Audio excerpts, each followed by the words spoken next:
as educators, to teach this to our children just by the language and the nuances that we do? What do we have to do to change that? I mean, how do we relate to those assignments? How are we reacting to those values and those tags? And as subtle as it may be, as, I don't know what it means, I'm surprised, I'm shocked. Now that we know, if I'm white, do I have to have a different interaction now with the tag assignment of blackness, realizing that I'm white? Or if I'm black, do I need to have a assigned different interaction with the label of whiteness? We have to really start thinking that way. Here's an example. Lady, Vivian Paley, if you never read a book called White Teacher, is worth reading. It was put out in 1971. It's a must-read, where she realized that she was white and she was working with African American children. And that's an important understanding, because she knew that white meant something and black meant something. She knew that she was in a position of power, and she knew the assignments that those teachers, her colleagues, placed on that. So she would do things like, I need to spend more time with my African American children in front of my white children. Real simple. But it means something in terms of power associated with those relationships. So what does that say to us? What do we need to do? What might that mean for our children? Oh, you're asking us that question? Just want you to think about it. Because Brenda asked that question earlier, like, what are the implications for us knowing all this? I mean, we get into the smog, the racial smog, and it's hard to see. But when you look at it in terms of value assignments, it becomes real clear. Because none of us were surprised when we said, oh, that's racism. Oh, that's race. We all understood it. We live it. No matter how much we want to distance it from ourselves, we're in it deep. And we're perpetuating it every single day. Whether we know it or not, by the words we use and the importance we place on those words. And until we decide to purposely go against it, we will continue to perpetuate it. And our children and our children's children will be dealing with this. Unless we do something about it, purposefully, decide to do it differently.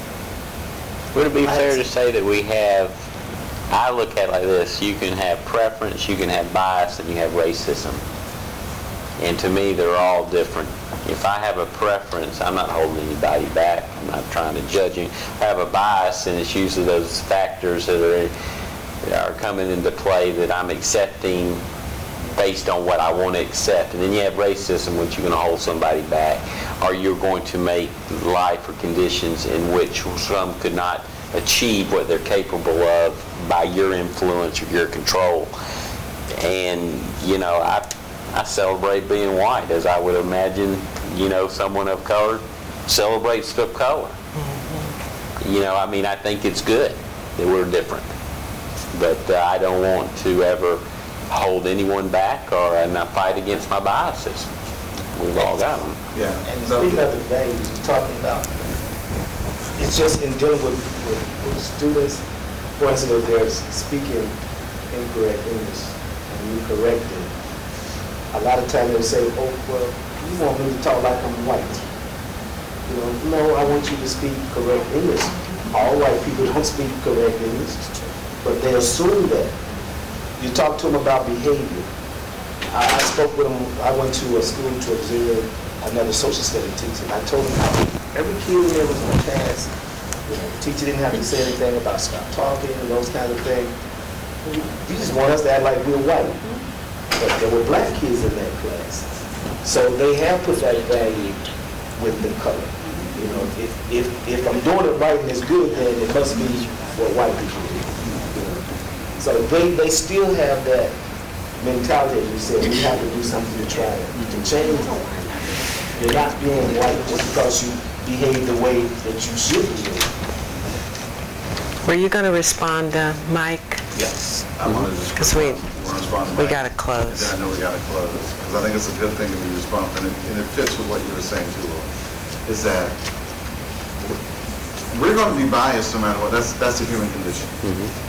So to be biased is to be human. To discern is a good thing. And part of the discernment is to be biased. That is, pick things out, go left, know the difference between left and right, and bias means what you would tend to do. That's what I mean by bias. I would tend to respond, tend to appreciate, tend to do those kind of things. Racism is about taking that bias and applying it in terms of power for the purpose of keeping one out another, based solely upon color. Okay, so that's what, race is an illusionary construct. It doesn't exist in biology. It's a social construct. So it's a social construct designed for the whole purpose of keeping people apart based upon the biology. Okay, so that's race. I can have biases around race.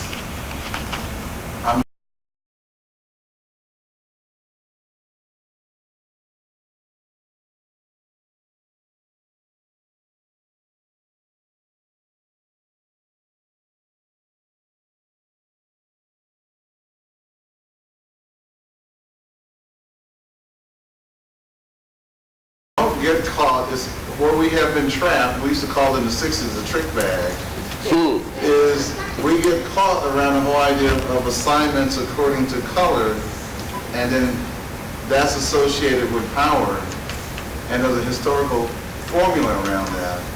And what we're trying to do through the process of schooling is remove all of those tags in a way so that you can create an equitable situation. Fair, just. That's what equity is all about. And that's what the business of schooling is about, is a socialization from one generation to the next. That's what we do. We socialize generations. So are we going to have an equitable socialization process? Becomes what we're talking about. So what we'd like for you guys to do is to go back to your seats, turn to page 42, and just take a couple of minutes of quiet time to jot down just your thinking. And number 2, congratulations to you guys for a wonderful conversation. This is a conversation that should be taking place all the time. You guys handled it masterfully, except for when you interrupted Mike over here. But this was this was absolutely wonderful.